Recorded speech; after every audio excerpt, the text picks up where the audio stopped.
शक्ति है। एक सांडली नाम की स्त्री थी और बचपन में उसकी सगाई हो गई, लेकिन उसका पति मर गया। तो जीवन से निराश हो गई। उसने सोचा कि ऐसे प्राण को धारण करने से क्या लाभ है, तो गंगा जी में डूबने जा रहे थे। उसी समय सती अनुसुईया वहां पर आ गई। सती अनुसुईया ने कहा, आत्महत्या करना महापाप, ऐसा तुम नहीं करो, तुम जो भगवान की भक्ति करो, उससे सब काम ठीक हो जाएंगे। तो अनुसुईया जी का आश्रम में आ गई, भक्ति करने लगी।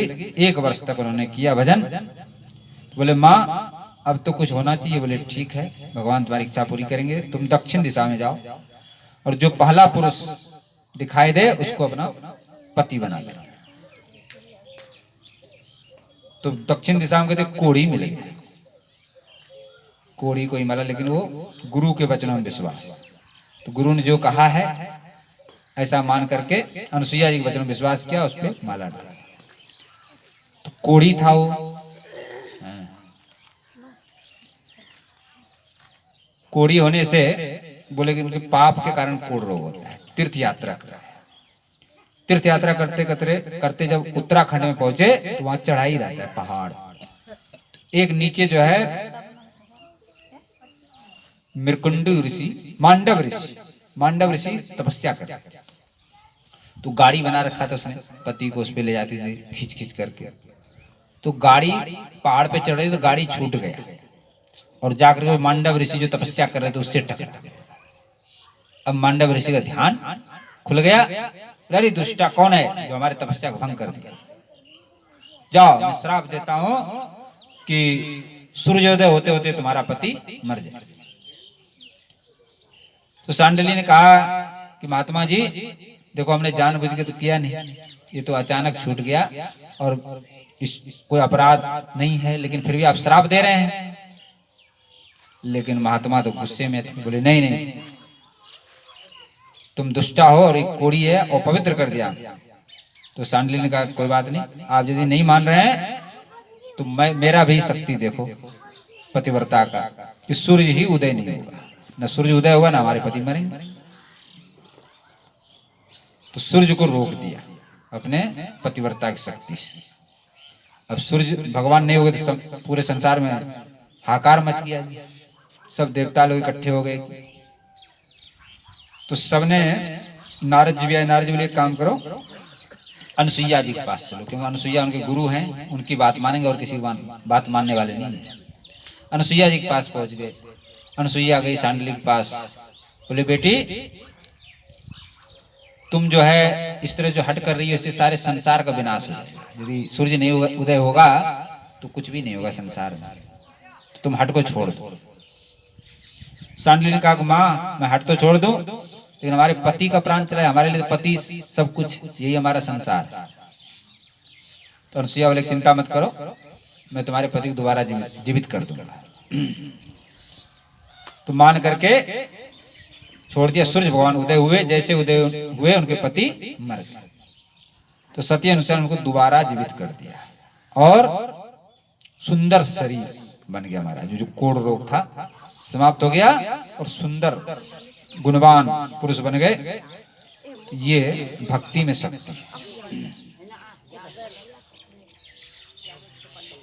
महाराष्ट्र में पंढरपुर है। पंढरपुर के पास में एक गांव में एक सखूबाई नाम की भक्त हुई भगवान की।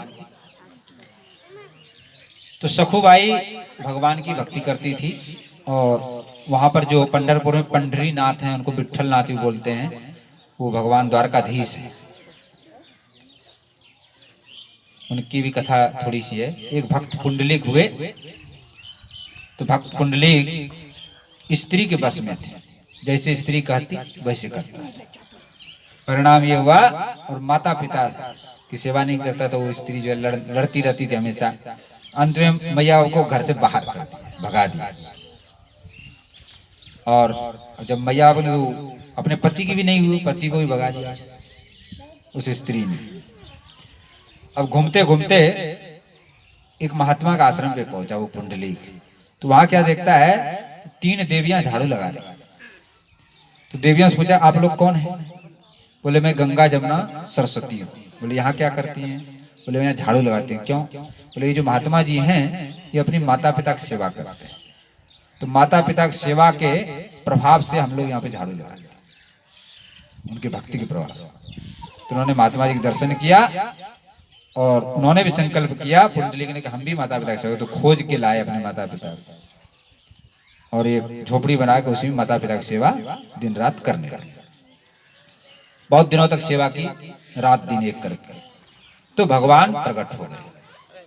भगवान वहां आए तो इनके माता पिता सो रहे थे, भक्त पुंडलिक के वो चरण दबा रहे थे। तो भगवान पैर में घुंघरू पहने थे, छम छम छम छम नाचने लगा। तो भक्त पुंडलिक ने कहा कि देखो हमारे माता पिता सो रहे हैं, चुपचाप खड़े हो जाओ, हिलना इधर ज्यादा मतलब उधम मत करो। तो भगवान ने कहा देखो हम तुमको दर्शन देने आए हैं और तुम कहते हो खड़े हो जाओ। तो भक्त पुंडलिक ने कहा कि आप किस कारण से आए हो? हमारी माता पिता भक्ति के कारण तो आए हो यहाँ पर दर्शन देने। तो माता पिता की तुम सेवा कर ही रहे हैं, एक बार नहीं 50 बार आओगे। एक ईंट फेंक दिया महाराज, बोले इस पे खड़े हो जाओ। कमर पे हाथ रख के भगवान खड़े हो गए। फिर माता पिता जगे तो तीनों ने भगवान का दर्शन किया, भगवान का वरदान मांगा। तो भक्त पुंडलिक ने कहा इसी रूप में आप खड़े हो। आज भी पंढरपुर में जो पंढरीनाथ हैं, विठल नाथ हैं जिनका नाम, महाराष्ट्र में, आज भी पंढरपुर में ऐसे खड़े हैं भगवान, कमर पे हाथ रख करके ईंट के ऊपर खड़े हैं। 5000 वर्ष पुंडलिक की माता पिता भक्ति को याद दिला रहे हैं। जैसे हमारा वृंदावन है ना, वैसे महाराष्ट्र का वृंदावन है, वहाँ ऐसे भक्त जाते हैं वहाँ पे। और अनेक भक्त हुए, नामदेव, संत तुकाराम, ज्ञानदेव, एकनाथ जी, सब उधर के भक्त महाराष्ट्र। तो माता पिता की भक्ति से भगवान प्रकट हुए। तो कहने करते भक्ति से कुछ भी हो सकता है, भक्ति से भगवान प्रकट होते हैं।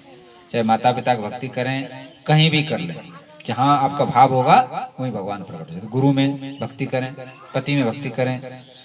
देखो ये जो शरीर है ये तो पंचभूत का है, जो भीतर भगवान आत्मा वो भगवान है। जहां भाव करते हो भगवान ही उस काम को करते हैं, जीव थोड़े कर पाता है कुछ। उसके स्वरूप में जो अंदर विराजमान भगवान है वो सारा काम करते हैं, वो शक्ति को उसी रूप में प्रकट करते हैं। बोलो भक्त वत्सल भगवान की। सखुबाई भगवान की भक्तनी थी, लेकिन उसकी जो सास थी वो बड़ी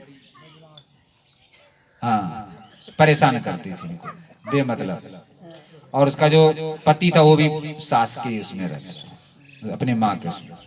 तो इनको बड़े परेशान करते, खूब काम करवाते। जो है आजकल की तो भाग जाती है तलाक, आजकल तो तुरंत फोन हो जाता है, 1 मिनट में थोड़ा सा किया और फोन पहुंच गए वहाँ पिहार कि परेशान करना। लेकिन उस समय फोन का जमाना ही नहीं था।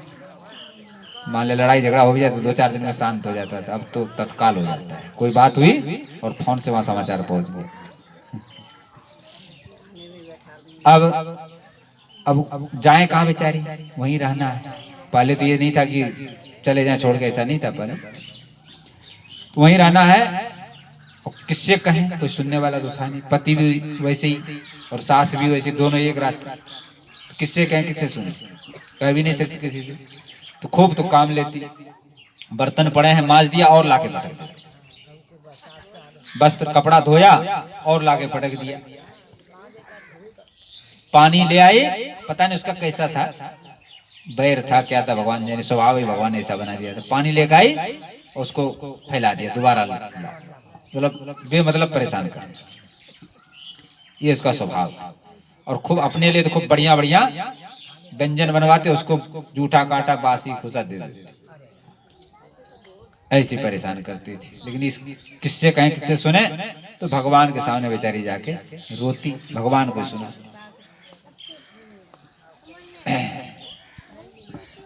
और भगवान की भक्ति नहीं छोड़ती थी, चाहे कुछ भी हो जाए। भगवान की आरती पूजा भजन करती थी।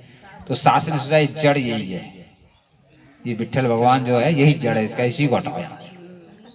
तो उसको ले जाके एक तालाब में फेंक दिया। लेकिन भगवान दोबारा आके सिंहासन में बैठ गए। फिर उसकी सास ने देखा ये तो दोबारा आ गया, तो फिर आपको बोला ऐसा करते हैं इसको आप गड्ढा खोद के गाड़ा देंगे, निकलेगा ये। तो ये गड्ढा खोदा, उसमें जाकर के डाल दी, ऊपर से भर दिया। फिर ठाकुर जी फिर आगे। एक दिन जो है कुछ भक्त लोग पंढरपुर जा रहे थे भगवान का दर्शन करने, सब कीर्तन भजन करते हुए। तो सखुबाई ने सोचा हम भी दर्शन करें भगवान का। तो एक सखी के साथ पानी भरने गई थी नदी में, तो सहेली को मटका पकड़ा दिया, बोले तू जा घर दे हम तो जा रहे हैं पंढरपुर। और उस सखी ने जाकर उसके सास से कहा, अरे उसने सास ने उसको भेजा अपने बेटे को, लाओ उसको पकड़ के, कैसे वो जाती है पंढरपुर, बड़ी बदमाश हो गई है, घर का काम कौन करेगी। हाँ, तो पकड़ के ले आए और खम्भे में बांध दिया रस्सी से कस के सास, और दरवाजा बंद कर दिया, बाहर से पड़ी रही। अब वो किससे कहे, भगवान को ही उलाहना देने लगी कि प्रभु मैं तो आपका दर्शन करने आ रही थी और आपने यहाँ बनवा दिया। तो स्वयं भगवान द्वारकाधीश विट्ठलनाथ जी स्वयं स्त्री का रूप धारण करके आए और बोले ऐसा करो, मैं तो बन जाता, उसको खोल दिया, बोले मेरे को बांध दो और तुम चली जाओ पंढरपुर। तो भगवान को बांध दिया वहां पर और स्वयं चली गई। भगवान ने सखुबाई का ही रूप धारण कर लिया। अब 3 दिन हो गए, अब जिस घर में भगवान पहुंच गए वहां पर बुद्धि अपने आप बदलेगी। तो सास और उसके पति जो थे उसके मन में आए कहीं मर गई तो बड़ा बदनामी होगा समाज में, देखो बहू को मार दिया। तो वहां पर गई, पुलिस को खोल दें, खोला, जैसे छुआ महाराज वैसे ही बुद्धि परिवर्तन हो गया, खोल दिया। अब तो बड़ी लाड़ करे, बड़ी प्यार करे भगवान, अब तो बहू बन के रहने लगी, खूब रोटी बनावे, बढ़िया सब्जी रोटी सब चीज बना के सास ससुर को खिलावे और फिर ठाकुर जी की सेवा करवावे अपने साथ, वो भी करने लगी सास ससुर भी, पाठ करे तो सुने बैठ के, उन्हें भक्त बन गए पति और सास। अब इधर क्या घटना घटित हुई, ये पहुंच गए सखुबाई पंढरपुर, और जो पंढरीनाथ हैं वो ऐसे देवता हैं कि उनके चरण सब लोग छू सकते हैं, वही एक देवता है और कोई देवता नहीं है। जो मंदिर होते हैं जैसे बांके बिहारी जी हैं, चरण नहीं छू सकते, बाहर से दर्शन करो, लेकिन वो ऐसे ठाकुर हैं हर आदमी उनके चरण छू सकते, लाइन लगता है, एक एक चरण छुओ और फिर निकलते चले जाओ। तो सखुबाई ने भी चरण छुआ भगवान का, सिर रख करके प्रणाम किया और बोले प्रभु अब ये प्राण आपको ही समर्पित है, बस प्राण वहीं छोड़ दो। दूसरे लोग पीछे थे, बोले भाई इसको कहो जल्दी हटे और भीड़ बहुत है। तो दूसरे ने कहा अरे करने दो, बेचारी भक्ति नहीं है, बड़ा कितना दूर से चल के आई, कर लेना दो। लेकिन जब 15-20 मिनट आधा घंटा हुई हटी नहीं, तो किसी ने यूं किया तो गिर गए, बोले अरे ये तो मर गए। अब कुछ उसी गांव के भक्त लोग भी थे, उन लोगों ने उसको लकड़ी उकड़ी बीन करके जला दिया। अब रुक्मिणी जी ने सोचा भगवान तो वहां बैठे हैं बहू बन करके, ये यहां मर गई, अब कैसे काम हो। तो रुक्मिणी जी ने उनके हड्डियों को इकट्ठा किया, उसको प्राण दे दिया, दोबारा जीवित कर दिया सखुबाई, और बोले तू जा घर, वहां भगवान बैठे हुए हैं, तू जाएगी जब भी वो आएंगे। तो इधर गांव वाले लोग आए, उसकी सास से कहा कि तुम्हारी सखु तो मर गई। बोले अरे झूठ क्यों बोल रहे, सखु यहाँ से गई नहीं, देखो घर में बैठी, यहाँ से गई नहीं है, कैसे मर गई। बोले दिखाते हैं चलो घर में। तो वहां गए तो कुछ नहीं, भगवान के चरण के चिन्ह थे। जब तक सखुबाई आ गई, तब सखुबाई ने कहा कि ये ऐसी घटना घटी है, ये सारी लीला भगवान की थी। तो महाराज सबकी बुद्धि तो पहले बदल ही चुके थे, तो तीनों मिलकर भगवान की भक्ति कर ली। तो कहने का अर्थ है कि भक्ति से कुछ भी हो सकता है, यदि आप भक्ति करेंगे तो कोई बिगड़ा भी होगा तो वो भी सुधर जाएगा। हाँ जी, हाँ ये भक्ति का प्रभाव है। ऐसी अनेक कथाएं हैं, एक और कथा सुना देते हैं। एक राजा थे, तो दुश्मन ने चढ़ाई कर दी उसके ऊपर, तो राजा को मार दिया, और रानी बेचारी वो भी दुख में उनके साथ सती हो गई। एक छोटा बालक था उनके पास, तो उसकी जो दासी थी, दासी ने उसको ले लिया, पाल लिया। और अपना जो है जैसे तैसे अपना रोजी रोटी, किसी यहाँ चक्की पीस लेती, ऐसे करके अपना बच्चे का पालन करने लगे। तो नारद जी धीरे धीरे 5 वर्ष का बालक हो गया। तो नारद जी आए और बोले बेटा तो हरे राम राम राम हरे हरे, हरे कृष्ण कृष्ण कृष्ण इस मंत्र को जपा कर और भगवान का ध्यान किया। तो गुरुजी मिल गए। अब तो हरे राम कीर्तन करते बालकों के संग मिल करके। अब एक राजा थे, उसके एक मंत्री थे, तो उसका नाम था धृष्ट, ऐसी कुछ नाम था, नाम भूल रहा हूं। तो मंत्री तो नास्तिक टाइप का था, भजन भक्ति से कोई मतलब नहीं था। लेकिन उसका जो बेटा था मदन, वो धर्मात्मा था, भक्त था। तो साधु संत महात्माओं का सत्कार करते थे, सत्संग कथा भी उनके यहाँ होती थी। तो उसका बाप उसको मना नहीं करता था, बेटा की रुचि, चलो इसकी रुचि तो, लेकिन उसका स्वयं का रुचि नहीं था। तो बाहर ये, और उस बालक का नाम था चंद्रहास। चंद्रहास बच्चों के साथ मिलकर कीर्तन कर रहा था। तो साधु संतों ने कहा कि उस बालक को बुला के लाओ। तो बालक को बुला के लाया तो उसकी हस्तरेखा पड़ी। बोले तो बहुत विलक्षण बालक है और इस देश का राजा होगा और इस देश का भी राजा होगा। मतलब मंत्री का एक छोटा सा राज था और वो दूसरे राजा का बड़ा राज था। तो बोले ये मंत्री का भी राज और उसका राज का उत्तराधिकारी है। अब तो जल गया मंत्री। बोले हमारे बेटा का रहते ये कैसे राजा बन जाएगा। तो उसने सब बालकों को विदा कर दिया, इसको रोक लिया। बोले बेटा यहाँ रुको, तुमको मिठाई दे। उसको रोक लिया और जल्लाद से कहा इसको जंगल में ले जाओ और इसको मार दो। तो जल्लाद ले गया उसको जंगल में। लेकिन जल्लाद ने कहा तुम्हारी कोई अंतिम इच्छा हो तो बोलो।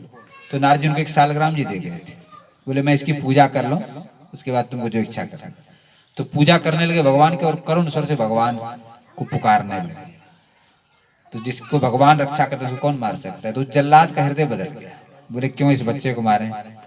तो उसके 6 उंगली थे हाथ में। बोले इस एक उंगली काट लेते हैं, जिसको दिखा देंगे प्रमाण मानेंगे। तो एक 6ठा उंगली को काट लिया और वहां दिखा दिया। उसने मंत्री ने सोचा कि मर गया। अब एक दूसरे देश का राजा उधर से निकल रहा था, उसको कोई संतान नहीं था। उसने तो कहा ये बड़ा सुंदर बच्चा है, उसको उठा लिया अपने ले जाए, उसका पालन पोषण किया, युवराज बना दिया उस देश का। अब मंत्री जो है कर लेने के लिए उस वहां पहुंचा राजा के पास। मतलब छोटे छोटे राजा थे, बड़े राजा दूसरे थे। तो कर लेने पहुंचा तो वहां देखो ये तो अभी जिंदा ही है, मरा ही नहीं है। तो फिर उसको बैर का भाग तो जल गया। तो उसने क्या किया, बोले कि युवराज आप शीघ्र चले जाओ, हमारे जो बेटा है मदन उसके पास एक पत्र लिख के देना है, कोई जरूरी काम है। तो उसमें पत्र में लिखा कि जाते ही इसको विष दे देना, कुछ सोचना समझना नहीं, जाते इसको विष दे देना। ऐसा पत्र में लिख के ये घोड़ा पे सवार होकर के चल दिए। उस राज्य में एक बगीचा था, वहां पे थक गए तो नींद लग गई।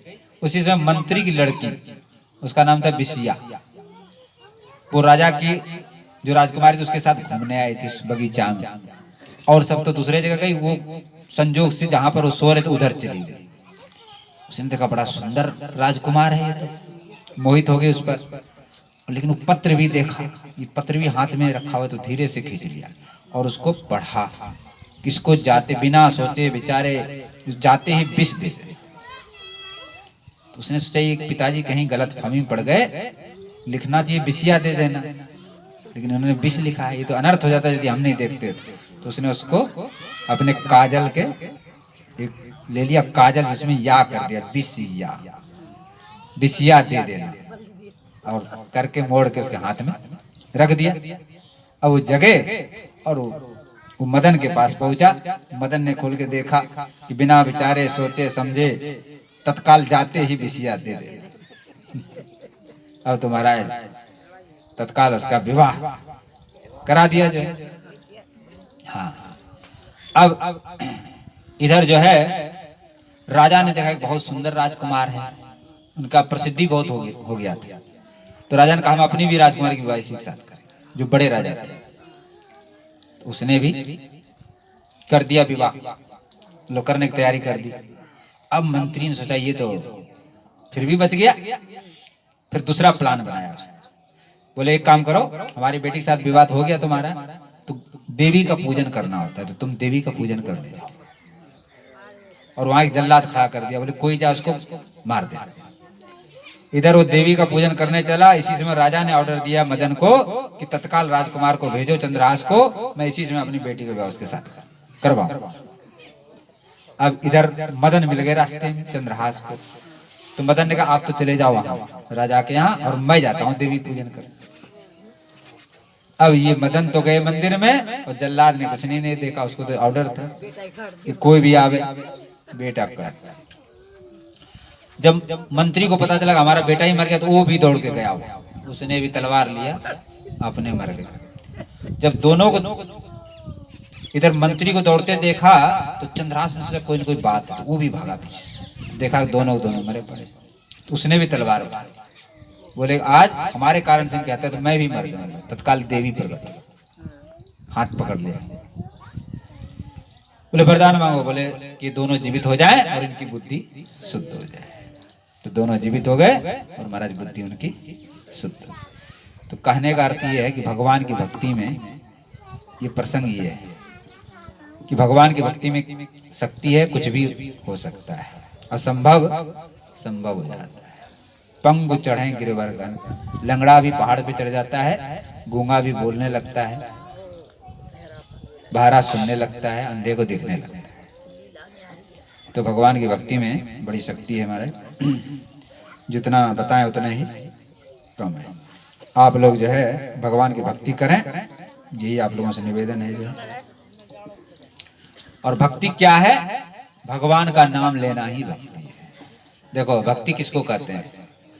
जो कुछ भी क्रिया किया जाता है भगवान के निमित्त से, चाहे पूजा करो, पाठ करो, परिक्रमा करो, तीर्थ यात्रा करो, कुछ भी करो, व्रत करो, भगवान का नाम, सब भक्ति के अंतर्गत है, अलग नहीं है।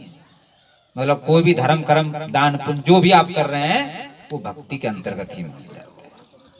और उसमें भी सबसे सरल है भगवान का नाम लेना, इससे सरल कोई काम नहीं। उसमें भी बड़ा छूट दिया गया है, चलते फिरते उठते बैठते खाते पीते सोते, जैसे पूजा पाठ करेंगे आप, नहाना धोना भी पड़ेगा, बैठ के करना पड़ेगा, मंदिर में जाना पड़ेगा, लेकिन नाम जप में सब छूट है। बिना नहाए धोए भी कर सकते हैं, कभी भी करो, शुद्ध अशुद्ध पवित्र पवित्र किसी भी अवस्था में भगवान का नाम ले सकते हैं। भजन राम नाम के हीरे मोती मैं बिखराऊं गली गली, राम नाम के मैं बिखराऊं गली गली, ले लो रे कोई राम का प्यारा शोर मचाऊं गली गली, राम नाम के हीरे मोती मैं बिखराऊं गली गली, ले लो रे कोई राम का प्यारा, शोर मचाऊं गली गली, मैं शोर मचाऊं गली गली। माया के दीवानों सुन लो एक दिन ऐसा आएगा, माया के दीवानों सुन लो एक दिन ऐसा आएगा, धन दौलत और माल खजाना यही पड़ा रह जाएगा। माया के दीवानों सुन लो एक दिन ऐसा आएगा, धन दौलत और माल खजाना यही पड़ा रह जाएगा। कंचन काया माटी होगी, चर्चा होगी गली गली, ले लो रे कोई राम का प्यारा, शोर मचाऊं गली गली। मैं शोर मचाऊं गली गली, राम नाम के हीरे मोती मैं बिखराऊं गली गली, ले लो रे कोई राम का प्यारा, शोर मचाऊं गली गली, मैं शोर मचाऊं गली गली। क्या करता है मेरा मेरा, यह तो तेरा मकान नहीं, चाहे मेरा मेरा ये तो तेरा मकान नहीं, झूठे जग में फंसा हुआ है है वह सच्चा इंसान नहीं, झूठे जग में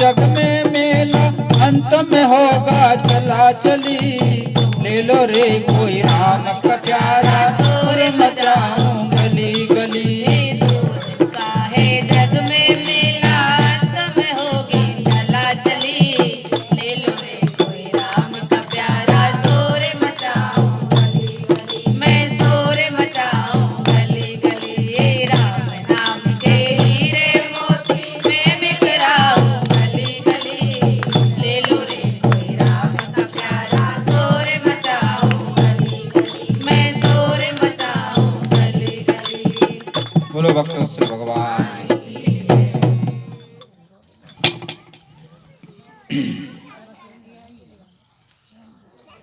दो रास्ता है, एक सत्संग और एक कुसंग, सत्कर्म और दुष्कर्म। सत्संग का फल है जीवन में सुख शांति आनंद। सत्संग का अर्थ समझते हैं आप लोग, क्या किसको बोलते हैं? सत्संग का अर्थ क्या है? सत का अर्थ होता है जो सच्चा है, उसका संग करना सत्संग है। ये नहीं कि ढोलक पीट लिए सत्संग हो गया। ढोलक पीटना भी, कीर्तन भी, ये भी सत्संग है। लेकिन सबसे उत्तम संग क्या है? सत्संग।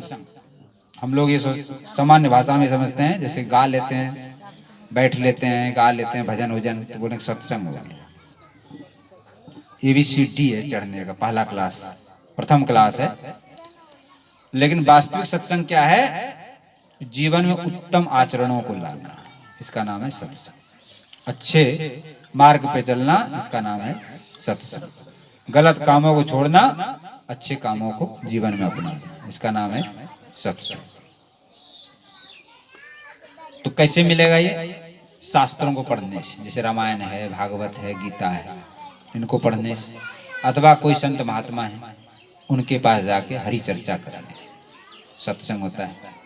और कुसंग तो सब लोग जानते हैं, गलत काम, झूठ छल कपट चोरी बेईमानी निंदा स्तुति दूसरों को करना, दाऊ जुआ दारू, ये इनमें कलयुग का निवास है। इन सब चीजों में जो इन कामों को करते हैं उन पे कलयुग सवार हो जाते हैं। महाराज जब कलयुग सवार हो जाएगा फिर क्या होगा बताओ? तो गलत काम होगा ना, फिर लड़ाई झगड़ा मार पीट सारे काम होंगे। इन सब चीजों में कलयुग का निवास है।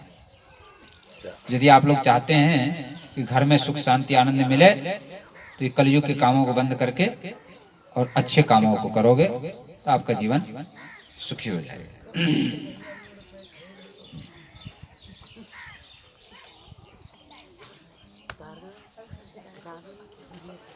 इसलिए सत्संग आप लोग करें। जिसको जीवन में मिला सत्संग है, उसको हर घड़ी आनंद ही आनंद है। जिसको जीवन में मिला सत्संग है, उसको हर घड़ी आनंद ही आनंद है। जिसको जीवन में मिला सत्संग है, उसको हर घड़ी आनंद ही आनंद है। झूठी ममता से करके किनारा, लेके सच्चे प्रभु का सहारा। झूठी ममता से करके किनारा, लेके सच्चे प्रभु का सहारा। झूठी ममता से करके किनारा, लेके सच्चे प्रभु का सहारा। झूठी ममता से करके किनारा, लेके सच्चे प्रभु का सहारा। जो उसी की रजा में रजामंद है, उसको हर घड़ी आनंद ही आनंद है।